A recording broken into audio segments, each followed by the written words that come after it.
तुम्हें कितनी बार बताया है, मेरे तैयार होने से पहले मेरा नाश्ता तैयार हो जाना चाहिए। शादी के 25 सालों बाद भी मुझे क्यों बार बार एक ही बात बतानी पड़ती है? लता, तुम्हें क्या है? तुम तो आराम से घर पर रहोगी, मुझे काम पर जाना पड़ता है। तुम हो कि हमेशा बेवकूफ़ों जैसी हरकत करती हो। अगर तुम यह जानबूझकर करती हो तो याद रखना, मुझसे बुरा कोई नहीं होगा। आज भी प्रशांत का पारा चढ़ा हुआ था। इन कटु शब्दों में अपना गुस्सा उतारते हुए गीला तौलिया कुर्सी पर फेंकते हुए प्रशांत गुस्से से लता की तरफ देखने लगा। लता के लिए प्रशांत का यह बेवजह का गुस्सा कोई नई बात नहीं थी। वह महीने में 3-4 बार ऐसे ही लता पर बरस पड़ता था। पहले पहले लता का उसका विरोध किया करती थी, लेकिन जब कई सालों तक प्रशांत में कोई बदलाव नहीं दिखा तो लता ने खुद को ही बदल लिया। अब प्रशांत के कुछ भी कहने से लता कोई फर्क नहीं पड़ता था। प्रशांत की हर बात वो चुपचाप सिर नीचे झुकाए सुन लेती थी। शादी के पहले 5 साल तक लता ने पूरी कोशिश की थी कि प्रशांत को बदला जाए, लेकिन फालतू का गुस्सा करना और बाद में लता को बुरा भला कहना, यह मानो उसकी जैसे आदत बन गई थी।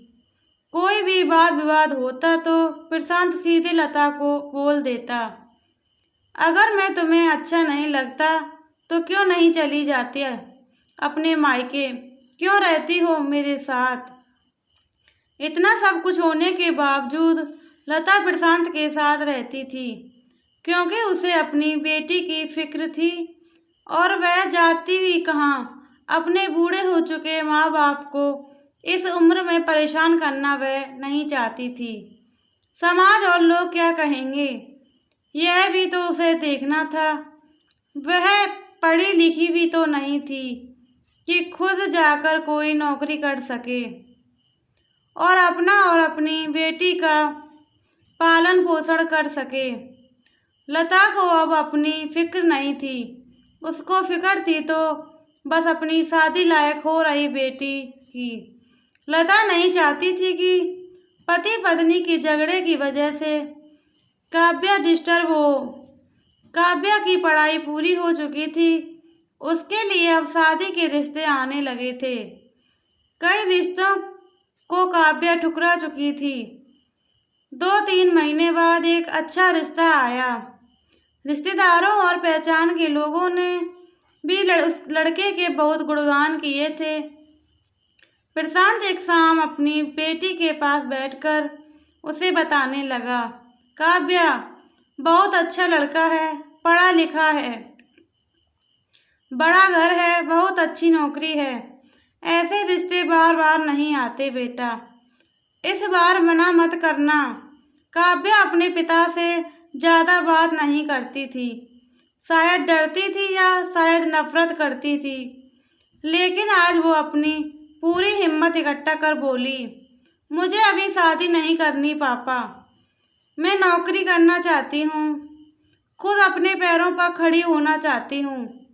हाँ तो उसमें क्या बड़ी बात है, मैंने लड़के से बात की है, वह तुम्हें किसी बात के लिए नहीं रोकेगा।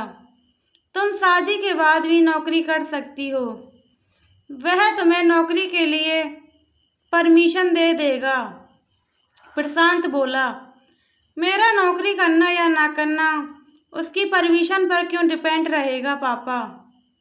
काव्या ने पूछा, मैं कह रहा हूँ ना, तुम्हें किसी भी चीज़ की कमी नहीं होगी वहाँ। ऐसे रिश्ते बार बार नहीं आते, इसे ठुकरा मत, बहुत खुश रहोगी तुम वहाँ। प्रशांत बोला, पापा क्या मैं उतनी ही खुश रहूँगी जितनी मम्मी इस घर में खुश हैं? काव्या ने तंज कसते हुए कहा, आजकल तुम्हारी जबान कुछ ज़्यादा नहीं चल रही है। प्रशांत गुस्से से आंखें बड़ी करते हुए बोला, पापा मुझे शादी ही नहीं करनी, क्योंकि शादी के बाद अगर वह लड़का आपके जैसा निकला तो मैं क्या करूँगी?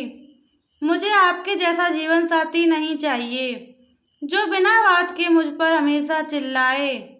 मुझे कुछ भी पसंद आए, अपनी पसंद का लेना हो तो 10 बार सोचना पड़े, कहीं वह नाराज ना हो जाए। मेरी तबीयत कैसी भी हो उसे परवाह ना हो। रोटी थोड़ी सी मोटी बन जाए तो घर सर पर उठा ले। उसकी चेक बुक ना मिले तो भी मेरा दोष निकाले और हर छोटी मोटी बात पर मुझे मायके जाने के लिए कहे। काव्या ने अपना दिल खाली करते हुए पापा से सब कह दिया। प्रशांत का गुस्सा 7वें आसमान पर था, लेकिन उसके मुंह से एक भी शब्द नहीं फूट रहा था। वो काव्या की बातें सुन रहा था। काव्या उतना ही बोलकर चुप नहीं हुई। आज पहली बार वह अपने पापा के सामने इतना कुछ बोल रही थी। पापा, आपने माँ के साथ हमेशा गलत व्यवहार किया है।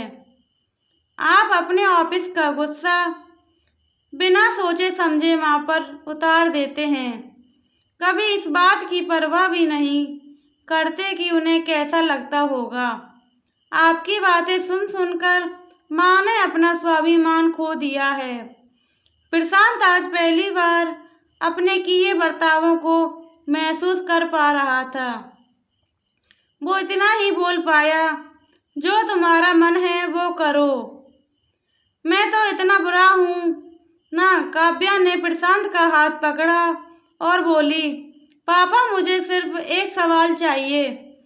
सवाल का जवाब दो। क्या चाहोगे कि मेरा पति आपके जैसा हो? अगर आपका जवाब हाँ है तो कर दीजिए मेरा रिश्ता आज ही, और ना है तो मुझे आत्मनिर्भर बनने दीजिए। प्रशांत कुछ भी ना बोल पाया और वहाँ से चुपचाप बाहर चला गया। आज उसे लता के सामने जाने में शर्म आ रही थी। चलते चलते उसकी आंखों से आंसू बह रहे थे। प्रशांत ने आज से अपने आप को बदलने का निश्चय किया। अगले दिन लता ने अपने पति में काफ़ी बदलाव देखा। वह सोचने लगी कि जो हिम्मत काव्या ने दिखाई है, वह हिम्मत अगर मैं पहले ही दिखा देती तो शायद आज परिस्थिति कुछ और होती। अब काव्या पढ़ लिख कर अच्छी नौकरी करने लगी थी और 3 साल बाद उसके लिए एक अच्छा रिश्ता आया। और उसकी विदाई पर प्रशांत बोला, बेटा, तू हमेशा खुश रहेगी क्योंकि तेरा पति तेरे बाप जैसा नहीं है। प्रशांत की यह बात सुनकर लता और काव्या की आंखों से आंसू बहने लगे। प्लीज़ दोस्तों, कहानी अच्छी लगी हो तो चैनल सब्सक्राइब करो, लाइक करो, कमेंट करो एंड शेयर करना बिल्कुल ना भूलो।